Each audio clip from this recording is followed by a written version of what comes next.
الذي خلق سبع سماوات طباقا ما ترى في خلق الرحمن من تفاوت فارجع البصر هل ترى من فطور ثم ارجع البصر كرتين ينقلب إليك البصر خاسئا وهو حسير.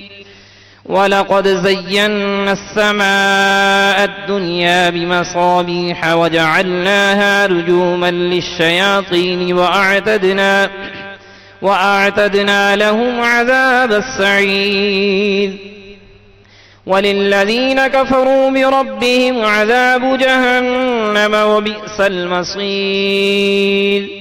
إذا ألقوا فيها سمعوا لها شهيقا وهي تفور تكاد تميز من الغيظ كلما ألقي فيها فوج سألهم خزنتها ألم يأتكم نذير. قالوا بلى قد جاءنا نذير فكذبنا وقلنا ما نزل الله من شيء إن أنتم إلا في ضلال كبير. وقالوا لو كنا نسمع أو نعقل ما كنا في أصحاب السعير. فاعترفوا بذنبهم فسحقا لأصحاب السعير. إن الذين يخشون ربهم بالغيب لهم مغفرة وأجر كبير. وأسروا قولكم أو اجهروا به إنه عليم بذات الصدور. ألا يعلم من خلق وهو اللطيف الخبير. هو الذي جعل لكم الأرض ذلولا فامشوا في مناكبها وكلوا من رزقه وإليه النشور. أأمنتم من في السماء أن يخسف بكم الأرض فإذا هي تمور أم أمنتم من في السماء أن يرسل عليكم حاصبا فستعلمون كيف نذير. ولقد كذب الذين من قبلهم فكيف كان نكير. أولم يروا إلى الطير فوقهم صافات ويقبض ما يمسكهن إلا الرحمن إنه بكل شيء بصير أمن هذا الذي هو جند لكم ينصركم من دون الرحمن إن الكافرون إلا في غرور أمن هذا الذي يرزقكم إن أمسك رزقه بل لجوا في عتو ونفور أفمن يمشي مكبا على وجهه أهدى أمن يمشي سويا على صراط مستقيم قل هو الذي أنشأكم وجعل لكم السمع والأبصار والأفئدة قليلا ما تشكرون قل هو الذي ذرأكم في الأرض وإليه تحشرون ويقولون متى هذا الوعد إن كنتم صادقين قل إنما العلم عند الله وإنما أنا نذير مبين فلما رأوه زلفة سيئت وجوه الذين كفروا وقيل هذا الذي كنتم به تدعون قل أرأيتم إن أهلكني الله ومن معي أو رحمنا فمن يجير الكافرين من عذاب أليم قل هو الرحمن آمنا به وعليه توكلنا فستعلمون من هو في ضلال مبين قل أرأيتم إن أصبح ماؤكم غورا فمن يأتيكم بماء معين صدق الله العظيم.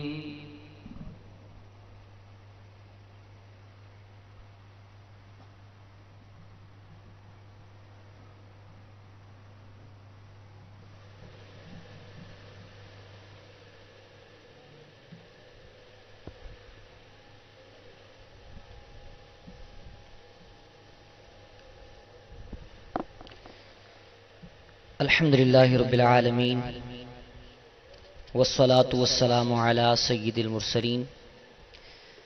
فرمان مصطفیٰ صلی اللہ تعالی علیہ وآلہ وسلم: نیت المؤمنی خیر من عملی، یعنی مسلمان کی نیت اس کے عمل سے بہتر ہے. میٹھے میٹھے اسلامی بھائیوں، اچھی نیت نہ ہو تو عمل کا ثواب نہیں ملتا. اس لیے میں نیت کرتا ہوں کہ اللہ عز و جل کی رضا پانے اور ثواب کمانے کے لیے نعت شریف پڑھوں گا.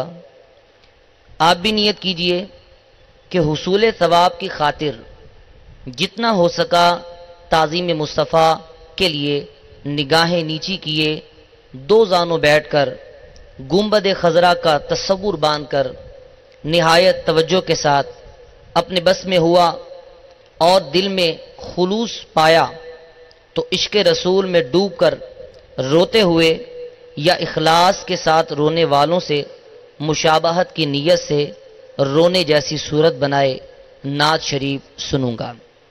صلو علی الحبیب صلی اللہ تعالی علی محمد. صلی اللہ علیہ یا رسول اللہ وسلم علیک یا حبیب اللہ. صلی اللہ علیک یا رسول اللہ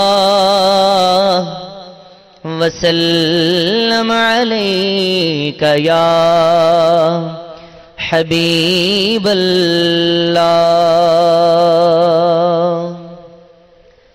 شیخ طریقت امیر اہل سنت بانی دعوت اسلامی دامت برکاتہم العالیہ کا بڑا پیارا خوبصورت کلام ہے.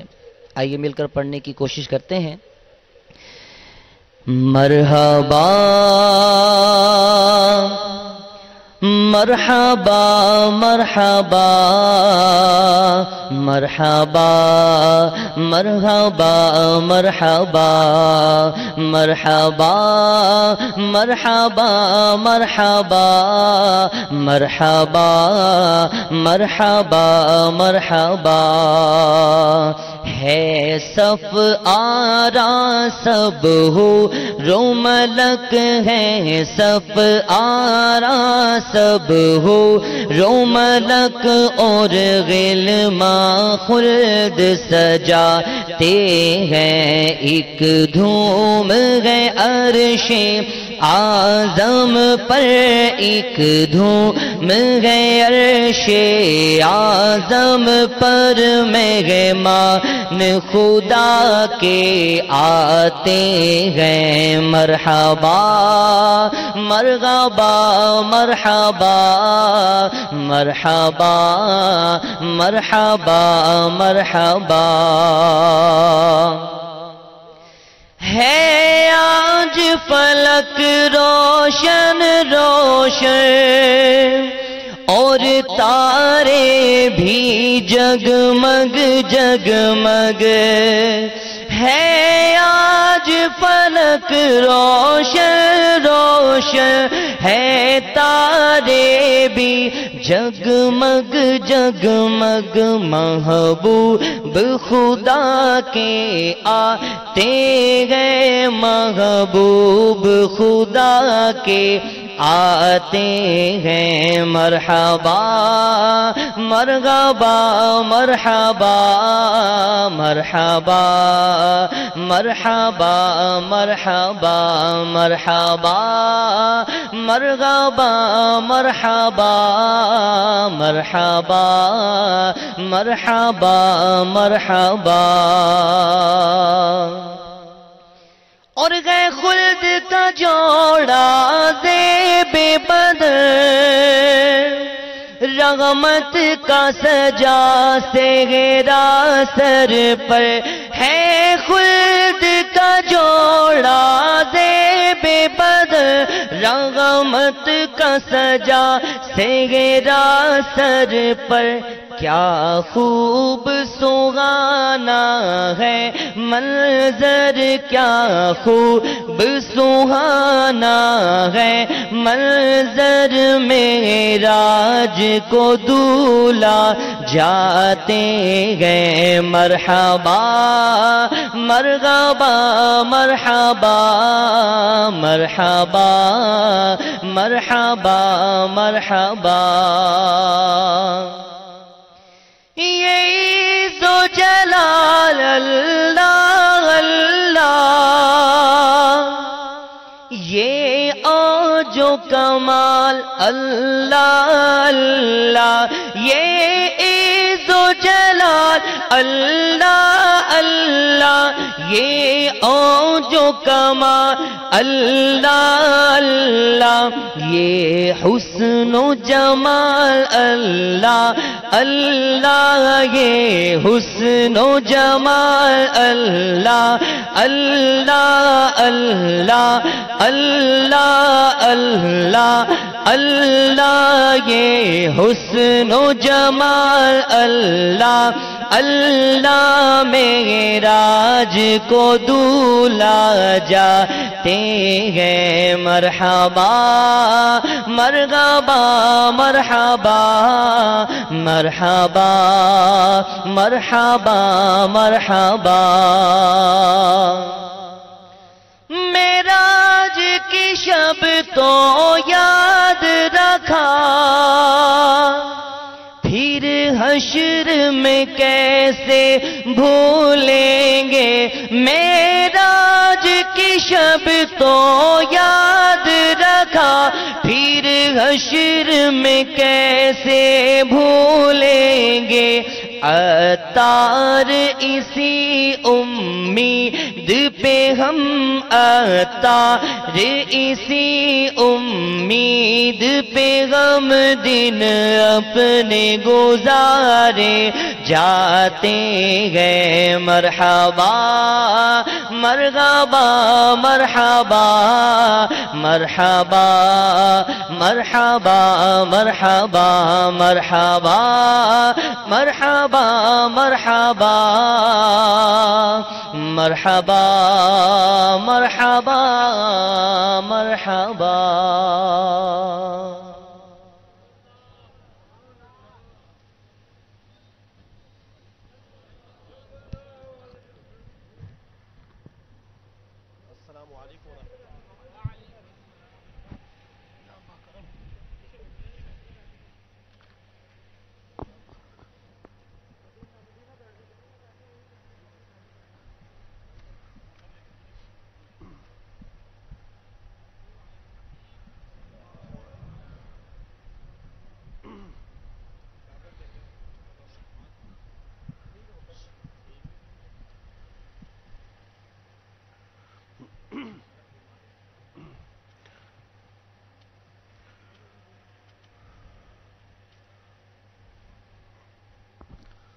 الحمد لله رب العالمين والصلاة والسلام على سيد الأنبياء والمرسلين أما بعد فأعوذ بالله من الشيطان الرجيم بسم الله الرحمن الرحيم الصلاة والسلام عليك يا رسول الله وعلى آلك وأصحابك يا حبيب الله الصلاة والسلام عليك يا نبي الله وعلى آلك وأصحابك يا نور الله.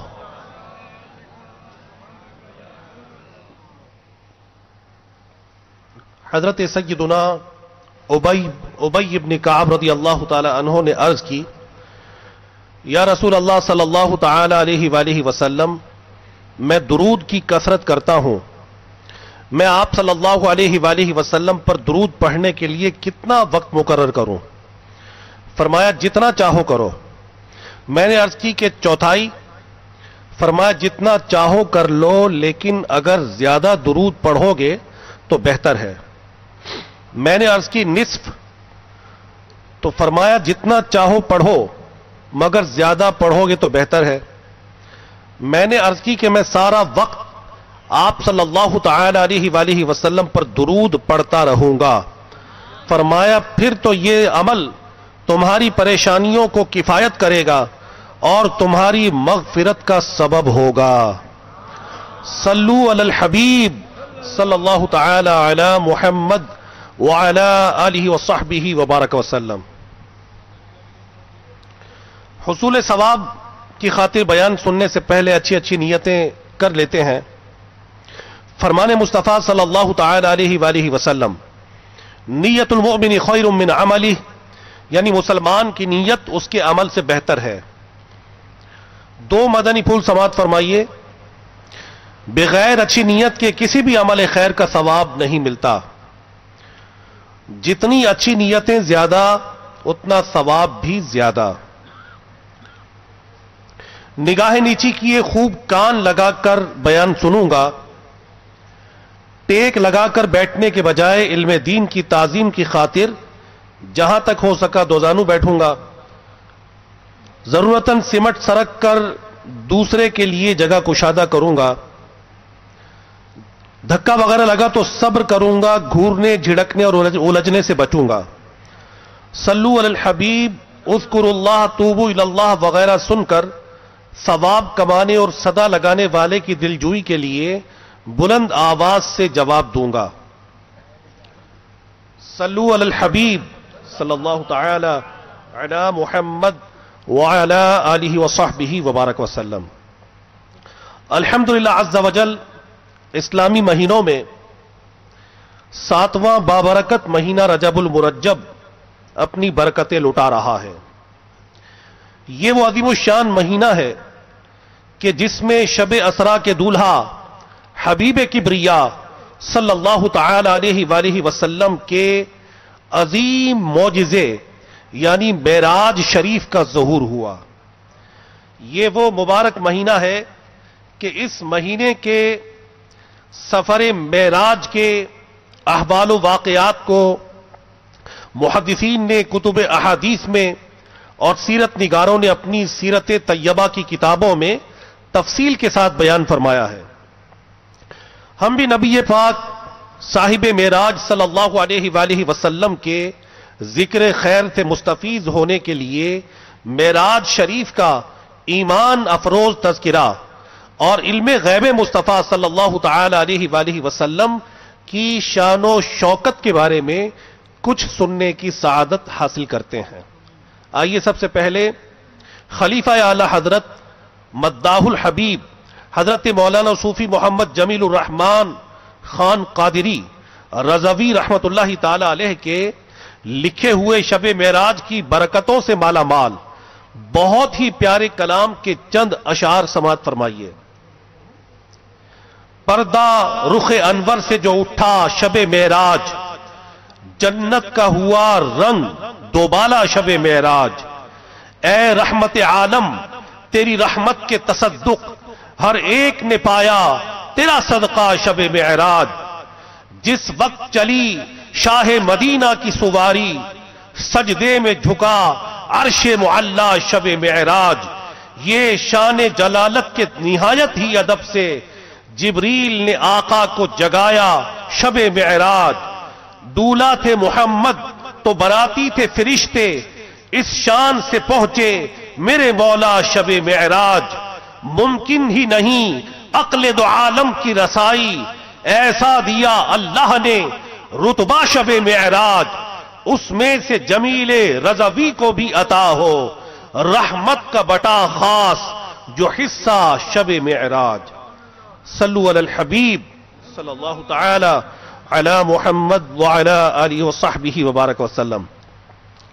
مکتبۃ المدینہ کی مطبوعہ کتاب سیرت مصطفیٰ صلی اللہ تعالی علیہ وآلہ وسلم کے صفحہ 332 پر شیخ الحدیث حضرت علامہ عبد المصطفیٰ اعظمی رحمت اللہ تعالی علیہ فرماتے ہیں کہ معراج کی رات سرور کائنات فخر موجودات صلی اللہ تعالی علیہ وآلہ وسلم کے گھر کی چھت کھلی اور اچانک حضرت سیدنا جبریل امین علیہ السلام چند فرشتوں کے ساتھ نازل ہوئے اور آپ صلی اللہ علیہ وآلہ وسلم کو حرم کعبہ میں لے جا کر آپ صلی اللہ علیہ وآلہ وسلم کے سینہ مبارک کو چاک کیا اور قلب انور کو نکال کر آب زمزم سے دھویا.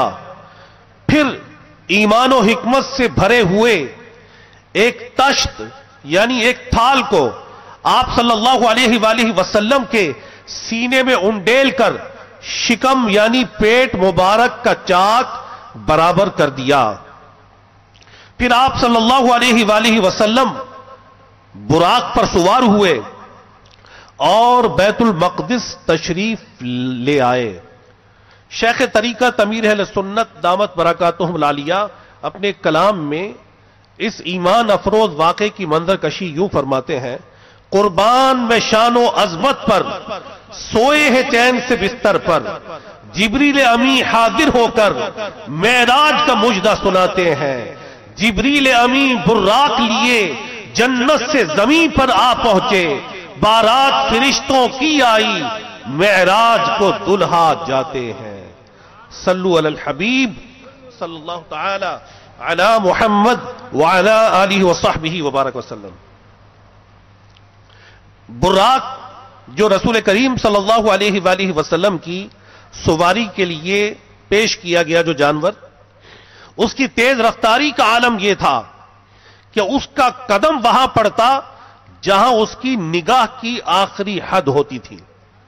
بیت المقدس پہنچ کر براق کو آپ صلی اللہ علیہ وآلہ وسلم نے اس حلقے میں باندھا کہ جس حلقے میں انبیاء علیہم الصلاۃ والسلام اپنی سواریوں کو باندھا کرتے تھے.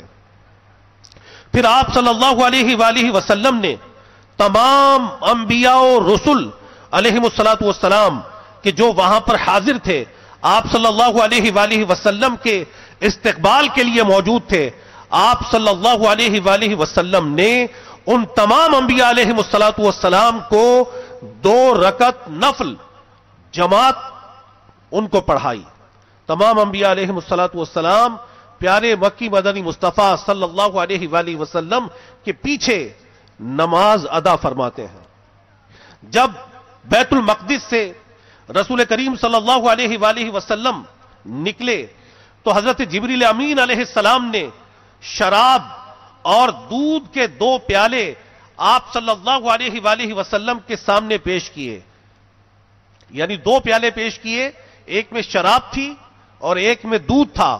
رسول اللہ صلی اللہ علیہ وآلہ وسلم نے دودھ کا پیالہ اٹھا لیا. یہ دیکھ کر حضرت جبریل امین علیہ السلام نے عرض کیا کہ آپ صلی اللہ علیہ وآلہ وسلم نے فطرت کو پسند فرمایا ہے. اگر آپ شراب کا پیالہ اٹھا لیتے تو آپ صلی اللہ علیہ وآلہ وسلم کی امت گمراہ ہو جاتی. پھر جبریل امین علیہ السلام آپ صلی اللہ علیہ وآلہ وسلم کو ساتھ لے کر آسمان پر چڑھے. پہلے آسمان پر حضرت سیدنا آدم علیہ نبینا وعلیہ الصلوۃ والسلام سے ملاقات ہوتی ہے. پھر دوسرے آسمان کی طرف جب تشریف لے گئے تو دوسرے آسمان پر حضرت سیدنا یحییٰ اور سیدنا عیسیٰ علیہ الصلوۃ والسلام سے ملاقات ہوتی ہے اور کچھ گفتگو بھی ہوئی. پھر تیسرے آسمان پر حضرت سیدنا یوسف علیہ الصلوۃ والسلام سے ملاقات ہوتی ہے.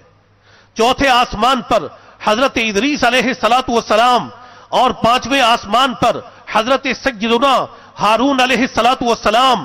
چھٹے آسمان پر حضرت سیدنا موسیٰ علیہ نبینا علیہ الصلوۃ والسلام اور 7ویں آسمان پر حضرت سیدنا ابراہیم علیہ الصلوۃ والسلام سے ملاقات ہوئی. وہ فرشتوں کے قبلے بیت المعمور سے پیٹھ لگائے ہوئے تھے. وہ بیت المعمور جس میں روزانہ 70,000 فرشتے داخل ہوتے ہیں. بوقت ملاقات ہر پیغمبر علیہ الصلوۃ والسلام نے، یعنی جتنے بھی انبیاء علیہ الصلوۃ والسلام سے ملاقات ہوئی، تمام نے رسول کریم صلی اللہ علیہ وآلہ وسلم کو مرحبا کہا. مرحبا اے پیغمبر صالح کہہ کر آپ کا استقبال کیا. اس کے بعد آپ صلی اللہ علیہ وآلہ وسلم کو جنت کی سیر کرائی گئی. اس کے بعد رسول کریم صلی اللہ علیہ وآلہ وسلم سدرۃ المنتہا پر پہنچے. اس درخت پر جب انوار الہی کی بارش ہوئی تو ایک دم اس کی صورت بدل گئی اور اس میں رنگ برنگ کے انوار کی ایسی تجلی نظر آئی کہ جس کی کیفیات کو بیان نہیں کیا جا سکتا. یہاں تک کہ جبریل امین علیہ السلام نے عرض کی کہ میں اس سے آگے نہیں بڑھ سکتا. پھر اللہ رب العزت نے آپ صلی اللہ علیہ وآلہ وسلم کو عرش مبارک بلکہ عرش کے اوپر جہاں تک اللہ رب العزت نے چاہا آپ کو بلا کر فیض یاب فرمایا. قرآن کریم فرقان حمید میں اس کو ان الفاظ سے بیان کیا گیا. چنانچہ پارہ نمبر 27 سورہ نجم کی آیت نمبر 8 اور 9 میں ارشاد ہوتا ہے، اعوذ باللہ من الشیطان الرجیم بسم اللہ الرحمن الرحیم ثم دنا فتدلى فكان قاب قوسین او ادنى. ترجمہ کنز الایمان، پھر وہ جلوہ نزدیک ہوا، پھر خوب اتر آیا تو اس جلوے اور اس محبوب میں 2 ہاتھ کا فاصلہ رہا بلکہ اس سے بھی کم. پھر وہاں کیا ہوا یہ ہماری عقل کی پہنچ سے باہر ہے. پھر آپ صلی اللہ علیہ وآلہ وسلم اللہ رب العزت کے دیدار سے فیض یاب ہونے کے بعد اس کی نشانیوں کا مشاہدہ فرمانے کے بعد آسمان سے زمین پر تشریف لائے اور بیت المقدس میں داخل ہوئے اور براق پر سوار ہو کر مکہ المکرمہ کے لیے روانہ ہو گئے. راستے میں آپ صلی اللہ علیہ وآلہ وسلم نے بیت المقدس سے مکہ المکرمہ تک کی تمام منزلوں اور اس راہ میں یعنی بیت المقدس سے لے کر مکہ المکرمہ کے راستے تک جن جن قافلوں کو ملاحظہ فرمایا، خاص طور پر کفار قریش کے قافلے جو ان دنوں وہاں کا سفر کرتے تھے، آپ صلی اللہ علیہ وآلہ وسلم نے ان تمام قافلوں کو ملاحظہ فرما لیا، اور یہ تمام مراحل طے کرنے کے بعد آپ صلی اللہ علیہ وآلہ وسلم مسجد حرام میں جب تشریف لائے تو ابھی رات کا کچھ حصہ باقی تھا، یہاں تک کہ آپ صلی اللہ علیہ وآلہ وسلم وہاں پر آرام فرما ہو گئے۔ صلو علی الحبیب۔ انشاءاللہ تبارک و تعالی شب معراج شریف کا تفصیلی واقعہ انشاءاللہ تبارک و تعالی آپ شب معراج کے اجتماعی ذکر و نات میں انشاءاللہ عز و جل سننے کی سعادت حاصل فرمائیں گے۔ صلو علی الحبیب۔ رسول کریم صلی اللہ علیہ وآلہ وسلم نے اگلی صبح جب قریش کے سامنے رات کے واقعہ معراج کو بیان کیا تو انہیں سخت تعجب ہوا، یعنی ان کی سمجھ میں یہ بات نہیں آ رہی تھی کہ ایک شخص یہ کیسے ممکن ہے کہ وہ سفر کہ جس کو طے کرنے میں تقریباً 1 مہینہ صرف ہوتا ہے، یہ کیسے ممکن ہے کہ رسول کریم صلی اللہ علیہ وآلہ وسلم رات کے ایک مختصر حصے میں وہاں بھی تشریف لے گئے، اور آپ صلی اللہ علیہ وآلہ وسلم نے انہیں سفر معراج کا بھی ذکر فرمایا، تو یہ بات ان کے لیے ناقابل فہم تھی۔ تو انہوں نے رسول کریم صلی اللہ علیہ وآلہ وسلم سے اس کے بارے میں سوالات کرنا شروع کر دیے۔ مفتی احمد یار خان صاحب نعیمی رحمت اللہ تعالی علیہ فرماتے ہیں کہ وہ سوالات بھی ان کے فضول تھے۔ وہ کیا تھے کہ آپ فرماتے ہیں کہ میں بیت المقدس گیا تھا، تو یہ بتائیے کہ بیت المقدس میں ستون کتنے ہیں، سیڑھیاں کتنی ہیں، منبر کس طرف ہے؟ ظاہر ہے کہ یہ چیزیں تو بار بار دیکھنے پر بھی یاد نہیں رہتی، یعنی اگر ہم کسی بلڈنگ کا وزٹ کریں، جیسا کہ ابھی ہم نے اس مسجد میں نماز پڑھی، اب مسجد میں نماز پڑھی تو یہ غور تو نہیں کیا کہ مسجد کے ستون کتنے ہیں، مسجد کی کھڑکیاں کتنی ہیں، اور مسجد کے وضو خانے پر کتنی ٹوٹیاں، کتنے نل لگے ہوئے ہیں، ظاہر یہ نہیں دیکھا۔ تو کفار کے سوالات بھی فضول قسم کے تھے کہ بتائیے کہ بیت المقدس آپ کا دعویٰ ہے کہ آپ تشریف لے گئے، کفار کو یہ معلوم تھا کہ رسول کریم صلی اللہ علیہ وآلہ وسلم انہوں نے جو دعویٰ کیا ہے تو اس دعوے کی دلیل وہ آپ سے طلب کرنا چاہتے تھے کہ اگر آپ بیت المقدس تشریف لے گئے ہیں تو آپ صلی اللہ علیہ وآلہ وسلم اس کے بارے میں جواب دیں۔ رسول کریم صلی اللہ علیہ وآلہ وسلم نے آپ کو کچھ تردد ہوا، تردد کی وجہ یہ تھی کہ آپ صلی اللہ علیہ وآلہ وسلم نے بغور ان تمام چیزوں کو ملاحظہ نہیں فرمایا تھا، لیکن اللہ رب العزت نے جبریل امین علیہ السلام کو حکم دیا، حضرت جبریل امین علیہ السلام نے بیت المقدس کو آپ صلی اللہ علیہ وآلہ وسلم کے بالکل سامنے کر دیا۔ آپ صلی اللہ علیہ وآلہ وسلم اسے دیکھتے جاتے اور ان کے سوالات کے جوابات ارشاد فرماتے جاتے۔ یہ آپ صلی اللہ علیہ وآلہ وسلم کا ایک معجزہ تھا، اور اللہ رب العزت اپنے انبیاء علیہ السلام کو جو معجزات عطا فرماتا ہے وہ معجزات ایسے ہوتے ہیں کہ انسان کے حواس ان کا ادراک نہیں کر سکتے کہ یہ کیسے ممکن ہے کہ بیت المقدس آپ کے سامنے کر دیا گیا ہو۔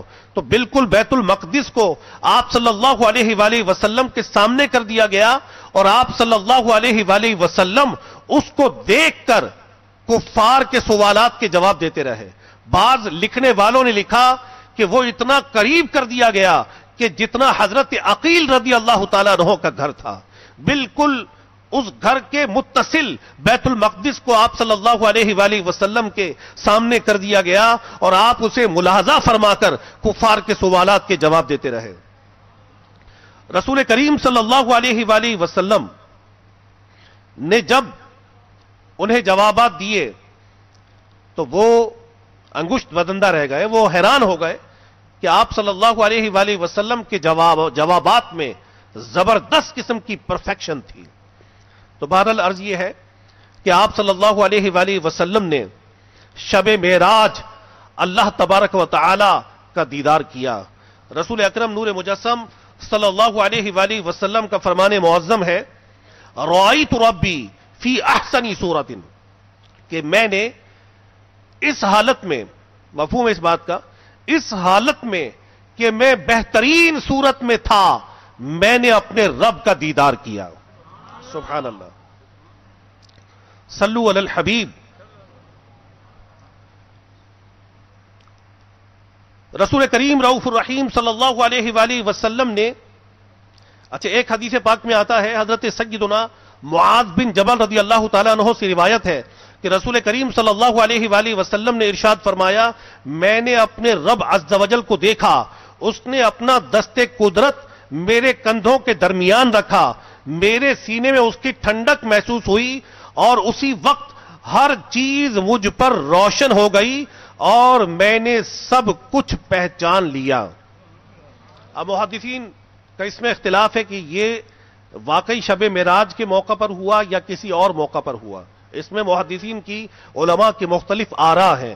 بہرحال رسول کریم صلی اللہ علیہ وآلہ وسلم نے جاگتے ہوئے بھی رب کائنات کا دیدار کیا اور حالت خواب میں بھی رب کائنات کا دیدار کیا. آپ صلی اللہ علیہ وآلہ وسلم کو حالت بیداری میں بھی معراج کی سعادت ملی اور حالت خواب میں بھی آپ صلی اللہ علیہ وآلہ وسلم کو رب کائنات نے معراج کرائی. حضرت مفتی احمد یار خان صاحب نعیمی رحمت اللہ تعالی علیہ فرماتے ہیں، یہ حدیث حضور انور صلی اللہ علیہ وآلہ وسلم کے وسعت علم کی کھلی دلیل ہے. صلو علی الحبیب.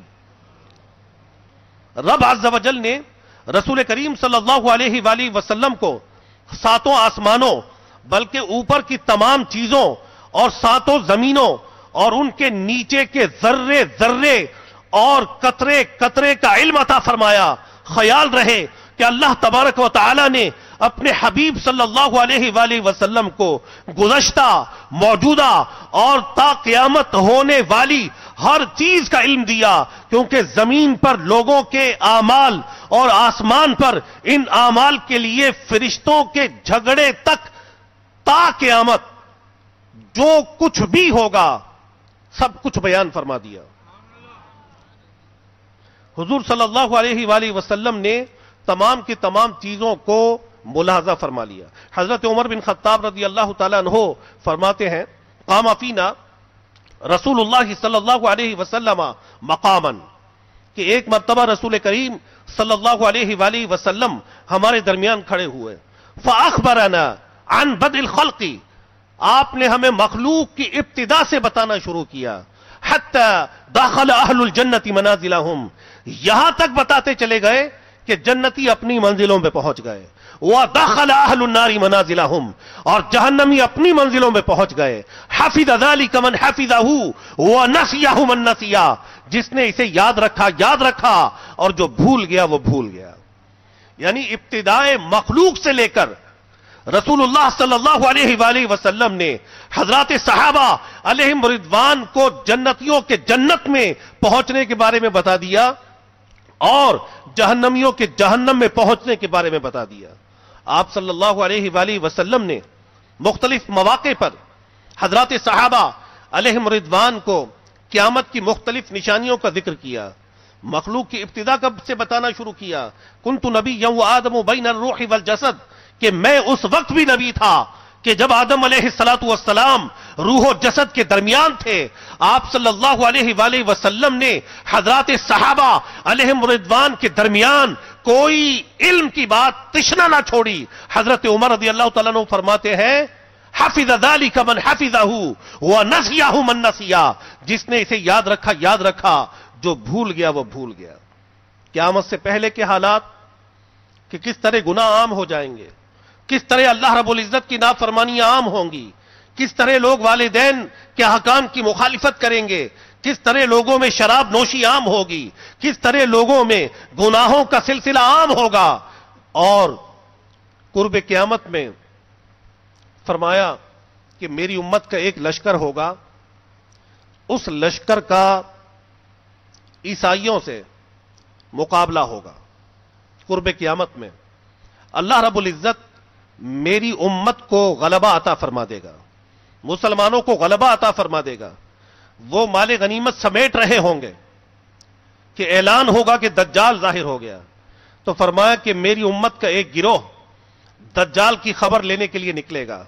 انی لعارف اسماءہم واسماء آبائہم والوان خجولہم میں ان لوگوں کے ناموں کو بھی جانتا ہوں، ان کے آباء و اجداد کو بھی جانتا ہوں، اور جس رنگ کے گھوڑوں پر سوار ہو کر وہ لشکر دجال کی خبر لینے کے لیے نکلیں گے، میں ان کے گھوڑوں کے رنگوں کو بھی جانتا ہوں۔ صلو علی الحبیب۔ امام اہل سنت امام احمد رضا خان علیہ رحمت الرحمن فتاوی رضویہ شریف میں فرماتے ہیں کہ اللہ رب العزت نے روز اول سے روز آخر تک جو کچھ ہوا اور جو کچھ ہے اور جو کچھ ہونے والا ہے، ایک ایک ذرے کا تفصیلی علم اپنے حبیب مکرم صلی اللہ علیہ وآلہ وسلم کو عطا فرما دیا، اور فرمایا کہ 1000 تاریکیوں میں جو ذرہ یا ریت کا دانہ پڑا ہے، رسول کریم صلی اللہ علیہ وآلہ وسلم کو اس کا بھی علم ہے، اور فقط علم ہی نہیں بلکہ تمام دنیا بھر میں اور جو کچھ اس میں قیامت تک ہونے والا ہے سب کو ایسا دیکھ رہے ہیں جیسے اپنی اس ہتھیلی کو ملاحظہ فرما رہے ہیں۔ فرمایا ان اللہ قد رفع لی الدنیا، بے شک میرے رب نے میرے لیے دنیا کو اٹھا لیا، فانا انظر الیہا والی ما ہوا کائن فیہا الی یوم القیامہ کانما انظر الی کفی ہذہ، بے شک اللہ رب العزت نے میرے لیے دنیا کو اٹھا لیا، پس جو کچھ ہو چکا اور جو قیامت تک ہونے والا ہے میں اسے ایسے دیکھتا ہوں جیسے اپنے ہاتھ کی اس ہتھیلی کو دیکھتا ہوں۔ تو سیدی اعلی حضرت رضی اللہ تعالیٰ عنہ فرماتے ہیں کہ رسول کریم صلی اللہ علیہ وآلہ وسلم جو کچھ دنیا میں قیامت تک ہونے والا ہے سب کو ایسے ملاحظہ فرما رہے ہیں کہ جیسے اپنے ہاتھ کی ہتھیلی کو۔ آسمانوں اور زمینوں میں کوئی ذرہ ان کی نگاہ سے مخفی نہیں، بلکہ یہ جو کچھ ذکر کیا گیا ان کے علم کے سمندروں میں سے ایک چھوٹی سی نہر ہے۔ آپ صلی اللہ علیہ وآلہ وسلم کو اللہ رب العزت نے جو علم کا سمندر عطا فرمایا، ان کے علم کے سمندروں میں سے جو کچھ بیان ہوا، فرمایا کہ چھوٹی سی نہر ہے، اپنی تمام امت کو اس سے زیادہ پہچانتے ہیں جیسا آدمی اپنے پاس بیٹھنے والوں کو، اور فقط پہچانتے ہی نہیں بلکہ ان کے ایک ایک عمل، ایک ایک حرکت کو دیکھ رہے ہیں، دلوں میں جو خیال گزرتا ہے اس سے بھی واقف ہیں، اور پھر ان کے علم کے وہ تمام سمندر۔ بڑی قابل غور بات ہے، میرے سیدی امام اہل سنت رضی اللہ تعالیٰ عنہ نے عقیدہ اہل سنت کو اس بات میں اور واضح فرمایا ہے۔ فرماتے ہیں ان کے اور فرمایا پھر ان کے علم کے وہ تمام سمندر اور تمام مخلوق کے علوم مل کر، غور فرمایا رسول کریم صلی اللہ علیہ وسلم کے علم کے وہ تمام سمندر اور تمام مخلوق کے علوم مل کر علم الہی عز و جل سے وہ نسبت نہیں رکھتے جو ایک ذرا سے قطرے کو کروڑوں سمندروں سے۔ یعنی اللہ رب العزت کا علم بے حد و بے حساب ہے، اور رسول کریم صلی اللہ علیہ وآلہ وسلم کے بارے میں فرمایا کہ ان کے علم کے وہ تمام سمندر اور تمام مخلوق کے علوم مل کر بھی علم الہی سے وہ نسبت نہیں رکھتے جو ایک ذرا سے قطرے کو کروڑوں سمندروں سے ہوتی ہے۔ ایک مقام پر اعلی حضرت سے کسی نے پوچھا کہ اگر کوئی کہے کہ اللہ رب العزت کا علم سمندر اور اس کے مقابلے میں رسول کریم صلی اللہ علیہ وآلہ وسلم کا علم مبارک ایسے کہ جیسے قطرہ، تو اعلی حضرت نے فرمایا کہ یہ مثال دینا درست ہی نہیں ہے کہ اللہ رب العزت کا علم لا محدود ہے اور سمندر محدود ہے۔ اب لا محدود کی محدود سے نسبت نہیں ہو سکتی۔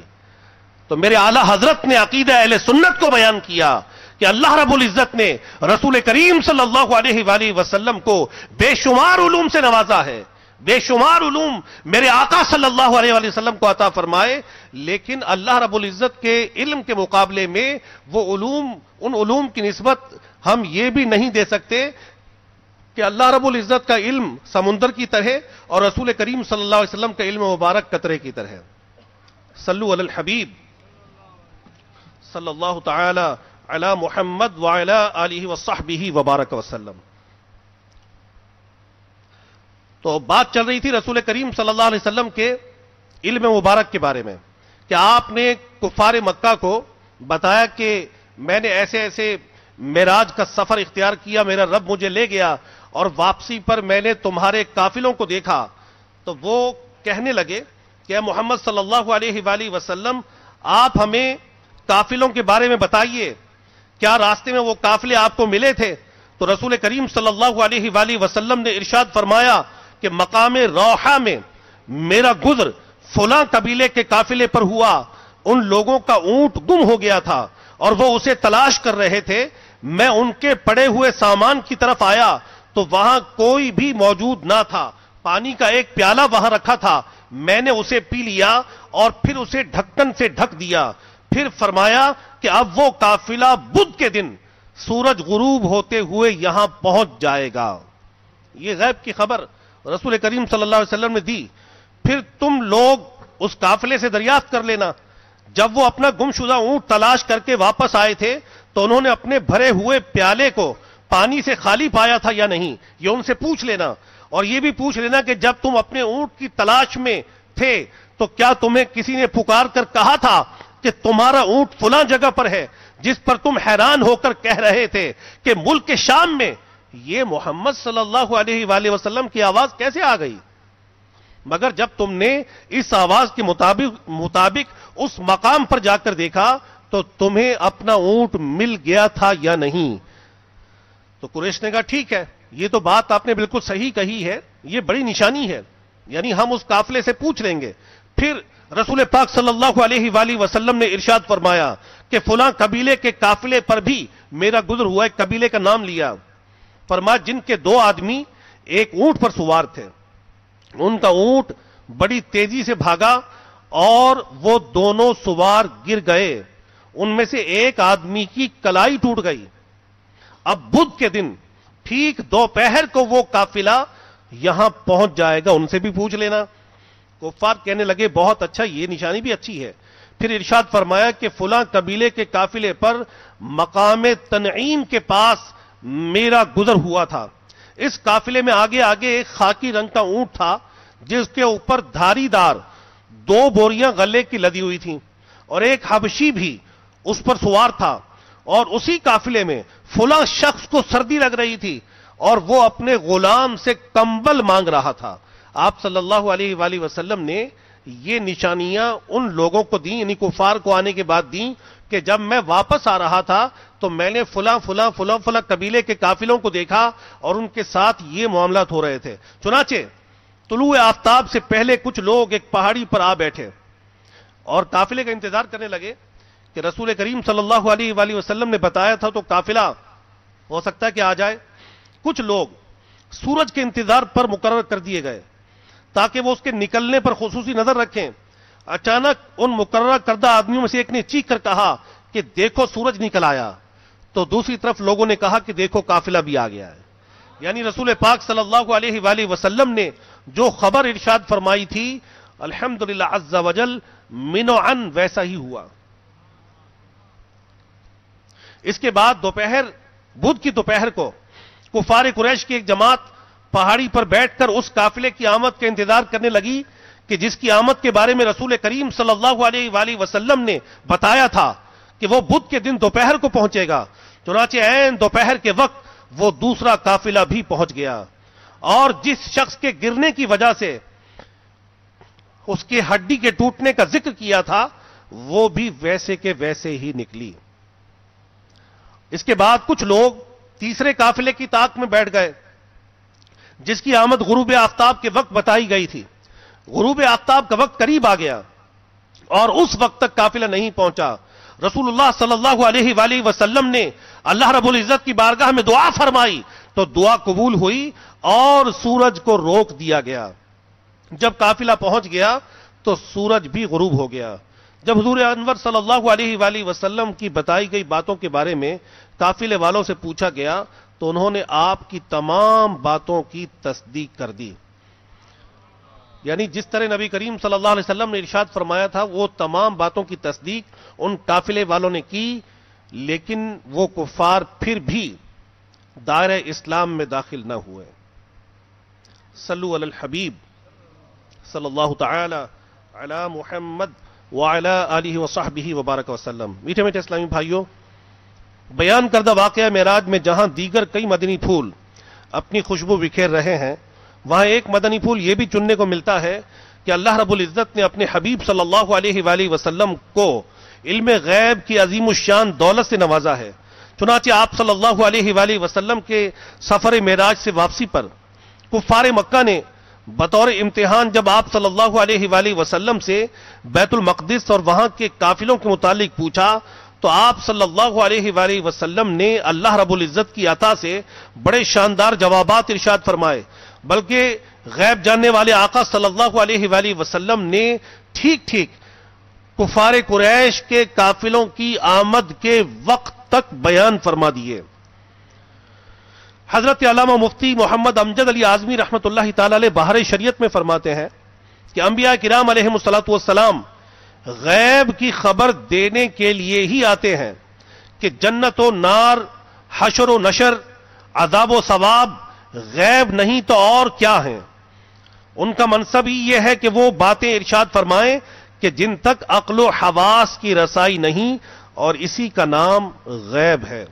میرے شیخ طریقت امیر اہل سنت بانی دعوت اسلامی حضرت علامہ مولانا محمد الیاس ستار قادری رضوی ضیائی دامت برکاتہم العالیہ اپنے رسالے سیاہ فام غلام کے صفحہ نمبر 17 پر ارشاد فرماتے ہیں کہ اللہ عز و جل کے محبوب دانِ غیوب صلی اللہ علیہ وآلہ وسلم اپنے پروردگار عز و جل کی عطا سے اپنے غلاموں کی عمروں سے بھی باخبر ہیں، اور ان کے ساتھ جو کچھ پیش ہونے والا ہے اسے بھی جانتے ہیں۔ قرآن پاک کی بہت سی آیات مبارکہ سے رسول کریم صلی اللہ علیہ وآلہ وسلم کے علم غیب کا ثبوت ملتا ہے۔ چنانچہ پارہ 30 سورہ تکویر کی آیت نمبر 12 میں ارشاد ربانی عز و جل ہے، وَمَا هُوَ عَلَى الْغَيْبِ بِضَنِينٍ، ترجمہ کنز الایمان، اور یہ نبی غیب بتانے میں بخیل نہیں۔ اور سورہ جن کی آیت نمبر 26 اور 27 میں اللہ تبارک و تعالی کا فرمان عالی شان ہے، عالم الغیب فلا یظہر علی غیبہ احدا الا من ارتضی من رسول، ترجمہ کنز الایمان، غیب کا جاننے والا تو اپنے غیب پر کسی کو مسلط نہیں کرتا سوائے اپنے پسندیدہ رسولوں کے۔ حضرت اسماعیل حقی رحمت اللہ تعالی علیہ فرماتے ہیں کہ مفسرین کرام فرماتے ہیں کہ اللہ تبارک و تعالی اپنے مخصوص رسولوں کو علم غیب خاص سے نوازتا ہے، اور اولیاء کرام کو جو علم غیب ملتا ہے وہ انبیاء کرام علیہم الصلوۃ والسلام کے وسیلے اور ان کے فیض سے حاصل ہوتا ہے۔ اسی طرح سورہ آل عمران کی آیت 179 میں اللہ تبارک و تعالی کے ارشاد مبارک ہے، وَمَا كَانَ اللَّهُ لِيُطْلِعَكُمْ عَلَى الْغَيْبِ وَلَكِنَّ اللَّهَ يَجْتَبِي مِن رُّسُلِهِ مَن يَشَاءُ، اور اللہ کی شان یہ نہیں کہ اے عام لوگوں تمہیں غیب کا علم دے دے، ہاں اللہ چن لیتا ہے اپنے رسولوں سے جسے چاہے۔ حضرت سید محمد نعیم الدین مراد آبادی رحمت اللہ تعالی علیہ اس آیت کے تحت فرماتے ہیں کہ اللہ تبارک و تعالی ان برگزیدہ رسولوں کو غیب کا علم عطا فرماتا ہے، اور سید انبیاء حبیب خدا صلی اللہ علیہ وآلہ وسلم رسولوں میں سب سے افضل اور اعلیٰ ہیں۔ اور اس آیت سے اور اس کے سوا بکثرت آیات اور احادیث سے یہ واضح ہوتا ہے کہ اللہ رب العزت نے اپنے حبیب مکرم صلی اللہ علیہ وآلہ وسلم کو بے شمار علوم غیبیہ سے نوازا ہے، یہاں تک کہ رسول کریم صلی اللہ علیہ وآلہ وسلم نے بعض مواقع پر، ایک موقع پر آتا ہے کہ بعض منافقین نے رسول کریم صلی اللہ علیہ وسلم کے علم پاک کا مذاق اڑایا تو رسول اکرم صلی اللہ علیہ وآلہ وسلم منبر پاک پر جلوہ فرما ہوئے اور فرمایا سلونی عما شئتم، اے لوگوں مجھ سے پوچھو جس چیز کے بارے میں پوچھنا ہے۔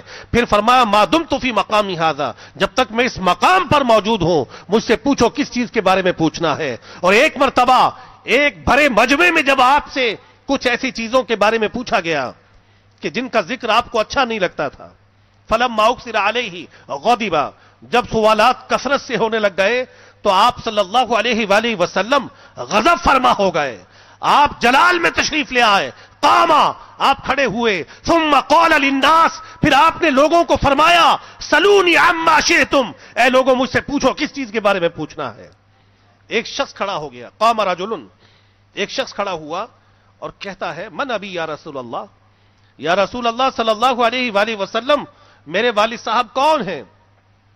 فرمایا ابو کا حذافہ، تیرے والد کا نام حذافہ ہے۔ یہ حضرت عبداللہ کھڑے ہوئے تھے جو اپنے والد محترم کے بارے میں پوچھ رہے تھے۔ قام رجل آخر، دوسرا شخص کھڑا ہوا، من ابی یا رسول اللہ، یا رسول اللہ صلی اللہ علیہ وآلہ وسلم میرے ابا جان کون ہیں؟ فرمایا ابو کا سالم مولا شیبہ، تیرے والد کا نام سالم ہے جو شیبہ کا غلام ہے۔ آپ صلی اللہ علیہ وآلہ وسلم نے بیان فرما دیا۔ حضرت عبداللہ نے یہ پوچھا تھا، حضرت عبداللہ اور حضرات صحابہ علیہم رضوان کا عقیدہ تھا کہ رسول کریم صلی اللہ علیہ وآلہ وسلم نہ صرف ہمیں جانتے ہیں بلکہ ہمارے آباء و اجداد کو بھی جانتے ہیں کہ کون کس کا بیٹا ہے۔ آپ صلی اللہ علیہ وسلم نے سارا واضح فرما دیا۔ صلو علی الحبیب صلی اللہ تعالی علی محمد وعلی آلہ وصحبہ وبارک وسلم۔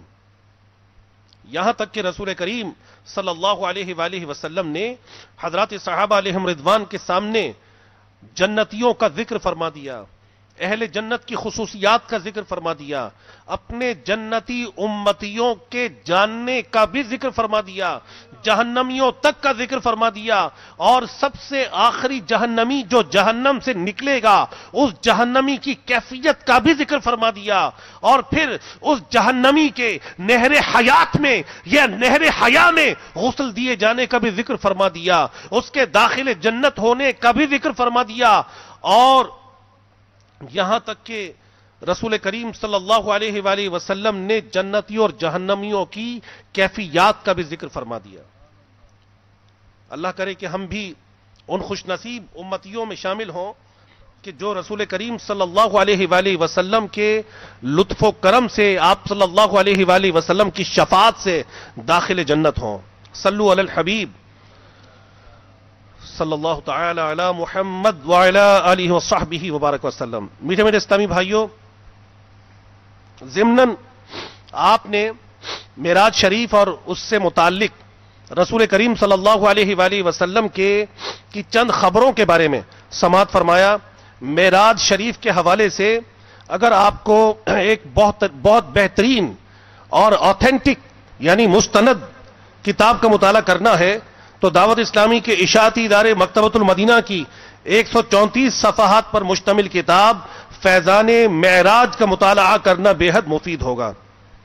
الحمدللہ عز و جل اس کتاب میں معراج کے ترتیب وار مراحل کی تفصیلات، مسجد حرام سے مسجد اقصی تک کے سفر کے مشاہدات، آسمانی سفر کے دوران اور جنت و دوزخ کے آسمانی سفر کے دوران اور جنت و دوزخ کے مشاہدات، انبیاء کرام علیہم الصلوۃ والسلام سے ملاقات کی تفصیلات، بہت سے متفرق مدنی پھول اور معراج شریف کے متعلق چند نعتیہ کلام بھی اس میں انشاءاللہ تبارک و تعالی آپ کو پڑھنے کی سعادت حاصل ہوگی۔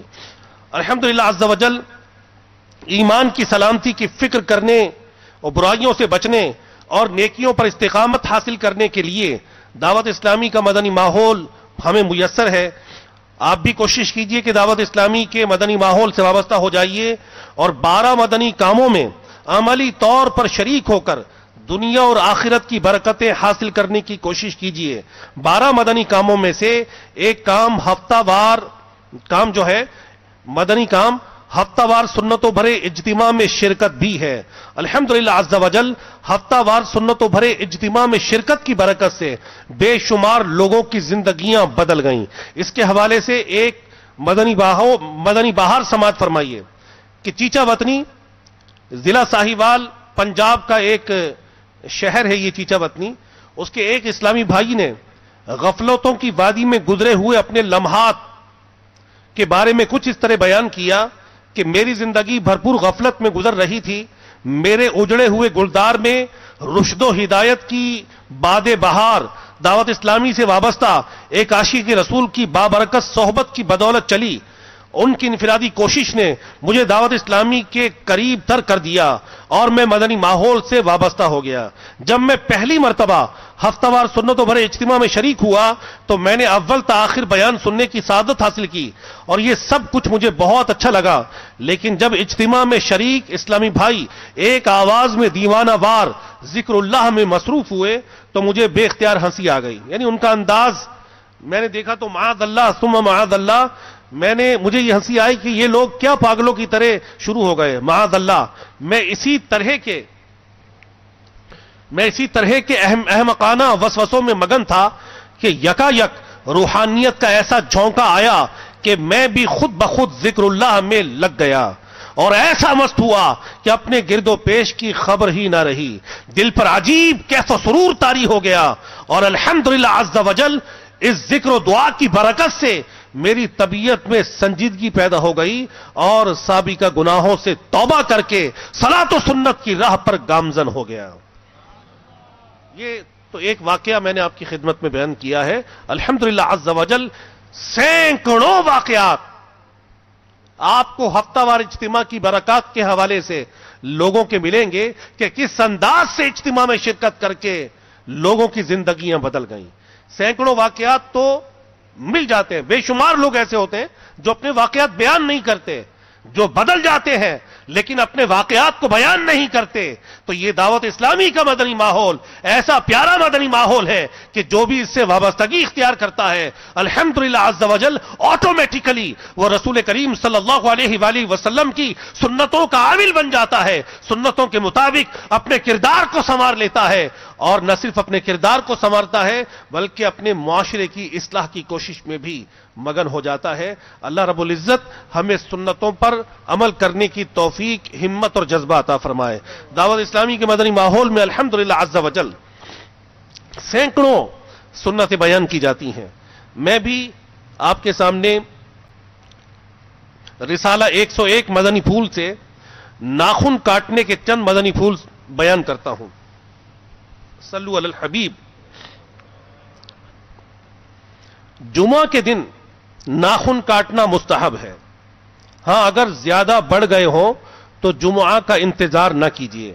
صدر الشریعہ بدر الطریقہ مولانا امجد علی اعظمی رحمت اللہ تعالی علیہ فرماتے ہیں، منقول ہے جو جمعہ کے دن ناخن ترشوائے یعنی کاٹے، اللہ عز وجل اس کو دوسرے جمعہ تک بلاؤں سے محفوظ رکھے گا اور 3 دن زائد یعنی 10 دن تک اس کو بلاؤں سے محفوظ رکھے گا۔ ایک روایت میں یہ بھی ہے کہ جو جمعہ کے دن ناخن ترشوائے یعنی کاٹے تو رحمت آئے گی اور گناہ جائیں گے۔ ہاتھوں کے ناخن کاٹنے کے منقول طریقے کا خلاصہ میں آپ کی خدمت میں پیش کرتا ہوں، بہت آسان ہے۔ وہ یہ ہے کہ اپنے ہاتھوں کو ایسے کر لیجئے، سب سے پہلے شہادت کی انگلی کا ناخن، اس کے بعد اس کے برابر والی انگلی، اس کے بعد اس کے برابر والی انگلی، اس کے بعد سب سے چھوٹی انگلی، اس کے بعد الٹے ہاتھ کی سب سے چھوٹی انگلی، اس کے بعد ترتیب وار اس کے برابر والی انگلی، اس کے بعد سب سے بڑی انگلی الٹے ہاتھ کی، اس کے بعد اس کے برابر والی انگلی، پھر الٹے ہاتھ کے انگوٹھے کا ناخن اور اس کے بعد آخر میں سیدھے ہاتھ کے انگوٹھے کا ناخن کاٹنا ہے۔ اسی طرح پاؤں کے جو ناخن کاٹنے ہیں ان کی کوئی ترتیب منقول نہیں ہے، بہتر یہ کہ سیدھے پاؤں کی سب سے چھوٹی انگلی سے شروع کریں کاٹنا اور الٹے پاؤں کی سب سے چھوٹی انگلی تک ترتیب وار کاٹ لیں تو انشاءاللہ تبارک و تعالی اس کی برکتیں حاصل ہوں گی۔ صلو علی الحبیب۔ جنابت کی حالت یعنی غسل فرض ہونے کی صورت میں ناخن کاٹنا مکروہ ہے اور دانت سے ناخن کاٹنا مکروہ ہے اور اس سے برس یعنی کوڑ کے مرض کا اندیشہ ہے۔ ناخن کاٹنے کے بعد ان کو دفن کر دیجئے، اگر ان کو پھینک دیں تو بھی حرج نہیں۔ طرح طرح کی ہزاروں سنتیں سیکھنے کے لیے مکتبۃ المدینہ کی مطبوعہ 2 کتب بہار شریعت حصہ 16 304 صفحات نیز 120 صفحات پر مشتمل کتاب سنتیں اور آداب ہدیتاً طلب کیجئے اور بغور اس کا مطالعہ فرمائیے۔ سنتوں کی تربیت کا ایک بہترین ذریعہ دعوت اسلامی کے مدنی قافلوں میں عاشقان رسول کے ساتھ سنتوں بھرا سفر بھی ہے۔ آپ بھی نیت کر لیجئے انشاءاللہ تبارک و تعالی ہر مہینے کم از کم ایک مرتبہ 3 دن کے مدنی قافلوں میں عاشقان رسول کے ساتھ سنتوں کی تربیت کے لیے مدنی سفر کریں گے انشاءاللہ عز و جل۔ دعوت اسلامی کے ہفتہ وار اجتماع میں پڑھے جانے والے 6 درود پاک اور 2 دعائیں، آئیے ہم بھی مل کر پڑھ لیتے ہیں۔ اللہم صلی وسلم وبارک علی سیدنا محمد النبی الامی الحبیب العالی القدر العظیم الجاہ وعلی آلہ وصحبہ وسلم۔ بزرگوں نے فرمایا کہ جو شخص ہر شب جمعہ یعنی جمعہ اور جمعرات کی درمیانی رات اس درود شریف کو پابندی سے کم از کم ایک مرتبہ پڑھے گا، موت کے وقت سرکار مدینہ صلی اللہ علیہ وآلہ وسلم کی زیارت کرے گا، اور قبر میں داخل ہوتے وقت بھی یہاں تک کہ وہ دیکھے گا کہ سرکار مدینہ صلی اللہ علیہ وآلہ وسلم اسے قبر میں اپنے رحمت بھرے ہاتھوں سے اتار رہے ہیں۔ آپ بھی پڑھ لیجئے، اللہم صلی وسلم وبارک علی سیدنا محمد النبی الامی الحبیب العالی القدر العظیم الجاہ وعلی آلہ وصحبہ وسلم۔ اللہم صلی علی سیدنا و مولانا محمد وعلی آلہ وسلم۔ حضرت سیدنا انس رضی اللہ تعالیٰ عنہ سے روایت ہے کہ تاجدار مدینہ صلی اللہ علیہ وآلہ وسلم نے فرمایا، جو شخص یہ درود پڑھے اگر کھڑا تھا تو بیٹھنے سے پہلے اور بیٹھا تھا تو کھڑے ہونے سے پہلے اس کے گناہ معاف کر دیے جائیں گے۔ اللہم صلی علی سیدنا و مولانا محمد وعلی آلہ وسلم۔ صلی اللہ علی محمد۔ جو یہ درود پاک پڑھتا ہے اس پر رحمت کے 70 دروازے کھول دیے جاتے ہیں۔ صلی اللہ علی محمد۔ اللہم صلی علی سیدنا محمد عدد ما فی علم اللہ صلاة دائمة بدوام ملک اللہ۔ حضرت احمد ساوی رحمت اللہ تعالی علیہ بعض بزرگوں سے نقل کرتے ہیں کہ اس درود شریف کو ایک بار پڑھنے سے 6 لاکھ درود پاک پڑھنے کا ثواب حاصل ہوتا ہے۔ اللہم صلی علی سیدنا محمد عدد ما فی علم اللہ صلاة دائمة بدوام ملک اللہ۔ اللہم صلی علی محمد کما تحب و ترضی لہ۔ یہ درود پاک ایک دن ایک شخص آیا، حضور انور صلی اللہ علیہ وآلہ وسلم نے اسے اپنے اور صدیق اکبر رضی اللہ تعالیٰ عنہ کے درمیان بٹھا لیا۔ اس سے صحابہ کرام علیہم رضوان کو تعجب ہوا کہ یہ کون ذی مرتبہ ہے۔ جب وہ چلا گیا تو رسول اللہ صلی اللہ علیہ وآلہ وسلم نے فرمایا، یہ جب مجھ پر درود پڑھتا ہے تو یوں پڑھتا ہے۔ آئیے ہم بھی پڑھ لیتے ہیں۔ اللہم صلی علی محمد کما تحب و ترضی لہ۔ اللہم صلی علی محمد وانزلہ المقعد المقرب عندک یوم القیامہ۔ شافع امم صلی اللہ علیہ وآلہ وسلم کا فرمان معظم ہے، جو شخص یوں درود پاک پڑھے اس کے لیے میری شفاعت واجب ہو جاتی ہے۔ اللہم صلی علی محمد وانزلہ المقعد المقرب عندک یوم القیامہ۔ جزا اللہ عنا محمدا ما هو اہلہ۔ حضرت سیدنا ابن عباس رضی اللہ تعالی عنہما سے روایت ہے کہ رسول کریم صلی اللہ علیہ وآلہ وسلم نے ارشاد فرمایا، جس کا مفہوم ہے کہ اس کو پڑھنے والے کے لیے 70 فرشتے 1000 دن تک نیکیاں لکھتے ہیں۔ جزا اللہ عنا محمدا ما هو اہلہ۔ فرمان مصطفیٰ صلی اللہ علیہ وآلہ وسلم، جس نے اس دعا کو 3 مرتبہ پڑھا تو گویا اس نے شب قدر حاصل کر لی۔ لا الہ الا اللہ الحلیم الکریم سبحان اللہ رب السماوات السبع ورب العرش العظیم لا الہ الا اللہ الحلیم الکریم سبحان اللہ رب السماوات السبع ورب العرش العظیم لا الہ الا اللہ الحلیم الکریم سبحان اللہ رب السماوات السبع ورب العرش العظیم صلو علی الحبیب. فیضان مدنی مذاکرہ. سبحان اللہ.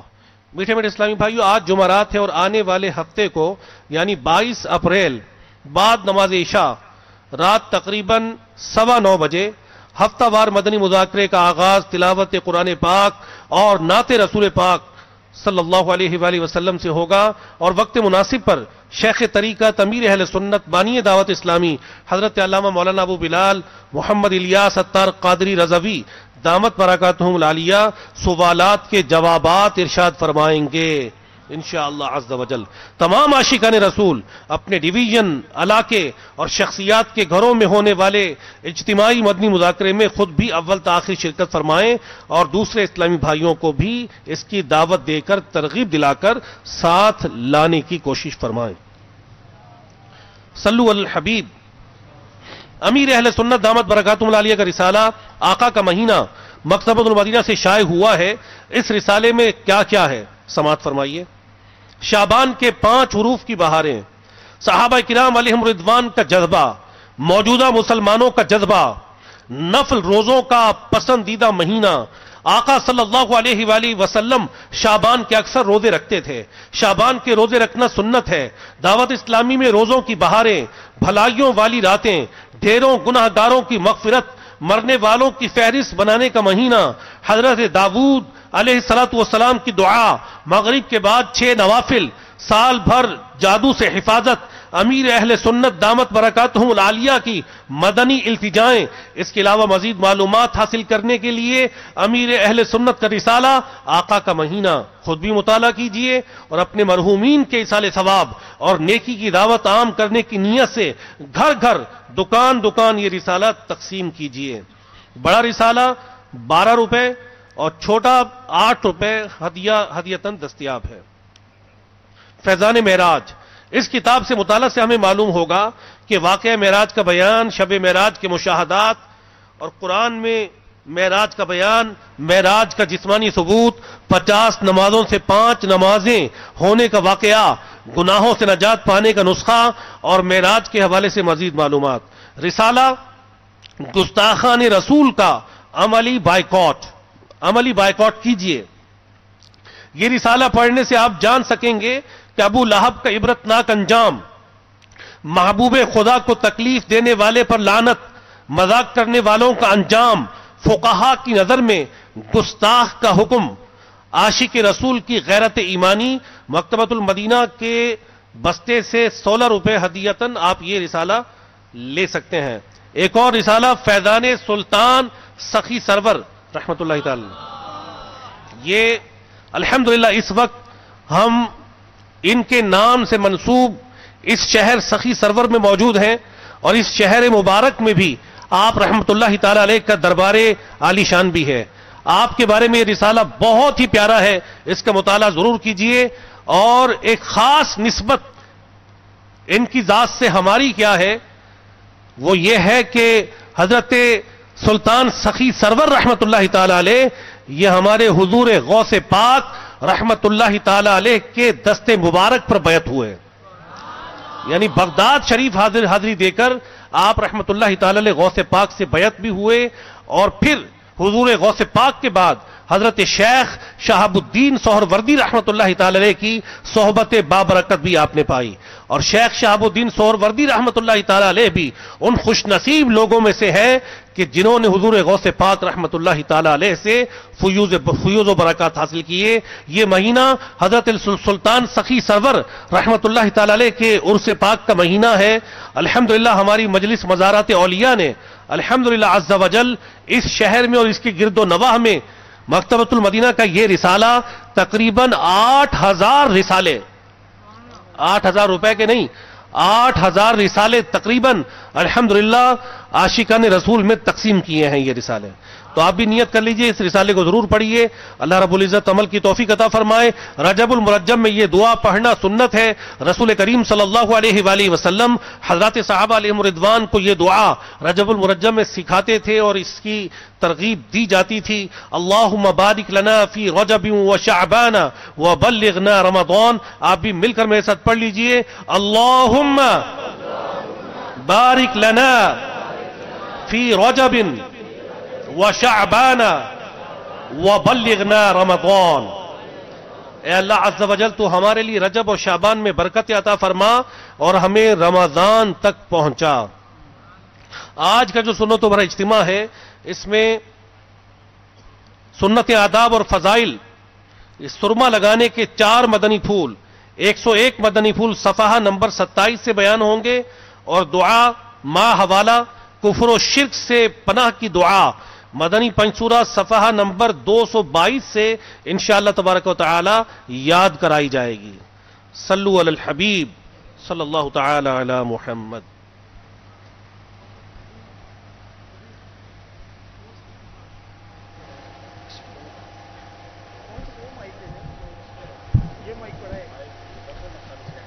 بسم اللہ الرحمن الرحیم۔